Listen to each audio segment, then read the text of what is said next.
Dainik Savera TV देख रहे हैं आप। जम्मू कश्मीर में बाईपोल इलेक्शन के बाद जम्मू कश्मीर में सियासत फिर से गर्मा रही और अब गहमा गहमी इसको है कि जो बाईपोल इलेक्शन होने वाले हैं उस पर क्या नेशनल कॉन्फ्रेंस और कांग्रेस जो है वो कोलिजन में चुनाव लड़ेगी या उसी के साथ साथ किस तरह से रणनीति अब नेशनल कॉन्फ्रेंस जो है वो अपना रही है।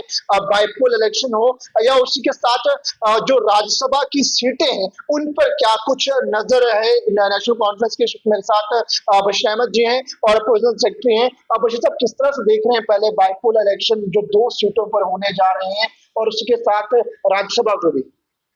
जी, आपका बहुत बहुत शुक्रिया। ये जो बाई इलेक्शंस हैं, ये 2 सीटें जम्मू कश्मीर में, एक जनाब उमर साहब 2 जगहों से जीते थे और उन्होंने खाली की थी सीट बडगाम की, वो होना था। दूसरी हमारे देवेंद्र सिंह राणा साहब जो बीजेपी से लड़े थे इलेक्शन, उससे पहले वो नेशनल कॉन्फ्रेंस के एमएलए थे, ये नगरोटा से गुजर गए थे, ये खाली हो गई। ये इलेक्शन हो जाने थे, बहुत अरसा पहले हो जाना चाहिए था।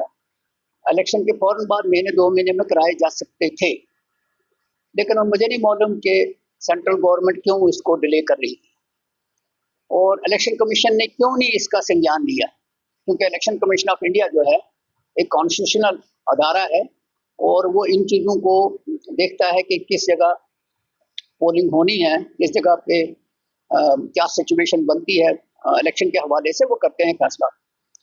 फिर इसमें उमर साहब ने भी पीछे बयान दे दिया कि क्यों इन इलेक्शंस को नहीं कराया जाता है।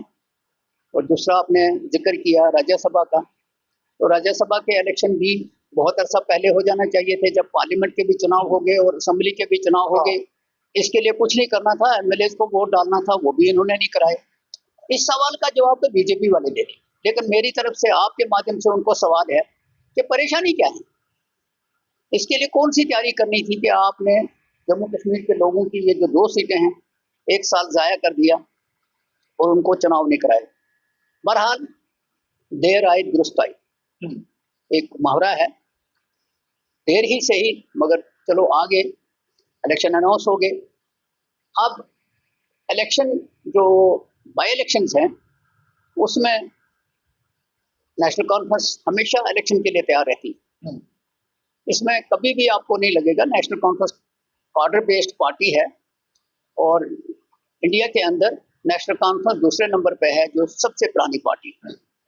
बाकी पार्टियां जो हैं वो जिनका जन्म किसी का 10 साल, किसी का 15 साल, किसी का 20 साल है, लेकिन नेशनल कॉन्फ्रेंस 1940 से पहले की पार्टी है, जिसमें फख्र से कह सकते हैं कि नेशनल कॉन्फ्रेंस ने जम्मू कश्मीर के अंदर एक रोल अदा किया है।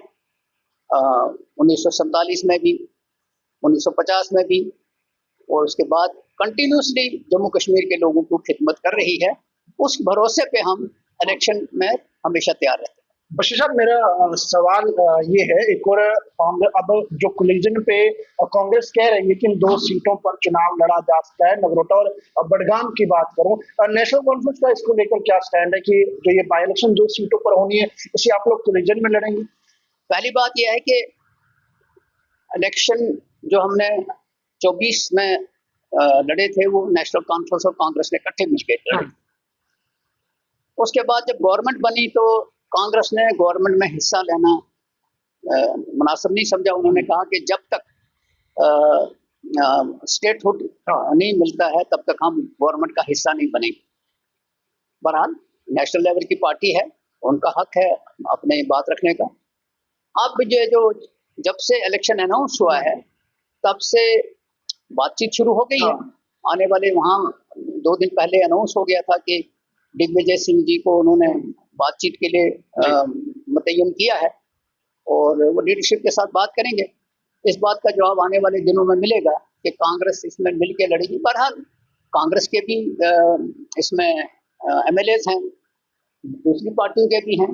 एमएलए होता है, वोट की जरूरत है, तो इसमें इकट्ठे होके आने वाले दिनों में फैसला होगा। उस पर मैं ज्यादा इतना ही कहूंगा कि लीडरशिप आने वाले दिनों में फैसला करेगी। वही कांग्रेस के चीफ स्पोक्समैन रविंद्र शर्मा से बात हुई, उन्होंने कहा कि कांग्रेस और जो नेशनल कॉन्फ्रेंस है वो कोलिजन में चुनाव लड़ सकती है, लीडरशिप बात करेगी, बहरहाल उस पर डिस्कस होगा, उसके बाद फाइनलाइज होगा।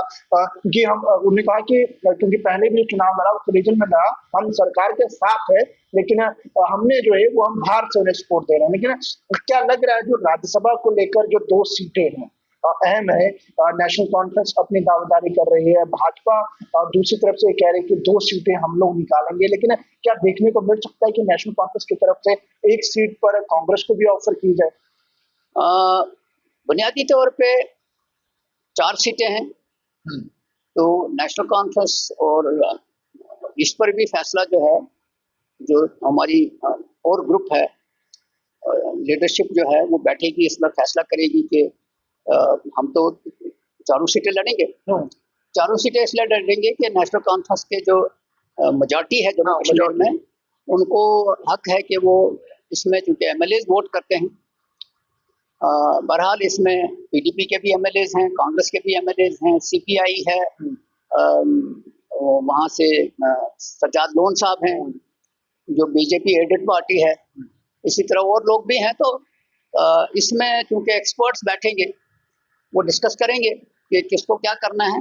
अभी तक इस मामले में कोई बातचीत, अभी चूंकि अनाउंस हुआ ही, कल ही हुआ, और अब इसके ऊपर बातचीत शुरू होगी। जिस तरह आपने कहा कि सियासी सरगर्मियां शुरू हो गई हैं, उनकी पार्टी आलाकमान इसको लेकर सोच रही है। हम बिल्कुल सोच रहे हैं, और वो हाईकमांड को बिल्कुल इख्तियार है वो क्या फैसला करते हैं। नेशनल कॉन्फ्रेंस एक ये जो है डिसिप्लिन पार्टी है, जब लीडरशिप फैसला करती है तो इसका तुर्रा इम्तियाज ये रहा है कि जब फैसला होता है तो नीचे फिर वो कबूल किया जाता है, उसके अंदर गुंजाइश नहीं होती है। तब तक जब तक वो फैसला नहीं होता है, हर एक आदमी को अपनी राय देने का हक है, वो होता है। चलिए, बहरहाल इस वक्त मेरे साथ प्रोविजनल सेक्रेटरी बशीर अहमद जी हैं। साफ कहना है जिस तरह से बाईपोल इलेक्शन हो या उसी के साथ जो राज्यसभा की 4 सीटों पर नेशनल कॉन्फ्रेंस भी चुनाव लड़ेगी, बहरहाल वो पार्टी आलाकमान का फैसला होगा कि कांग्रेस के खाते में 1 सीट दी जाएगी राज्यसभा को लेकर, और क्या जो फैसला पार्टी आलाकमान का होगा कि कोलिजन में जो है वो क्या ये दोनों सीटों पर नगरोटा और बडगाम पर चुनाव नेशनल कॉन्फ्रेंस और कांग्रेस लड़ते हुए नजर आएगी, ये पार्टी का फैसला होगा। बहरहाल जनता कमेंट सेक्शन में अपनी राय जरूर रखिएगा। दैनिक सवेरा के साथ अंकुश भंडारी, जम्मू।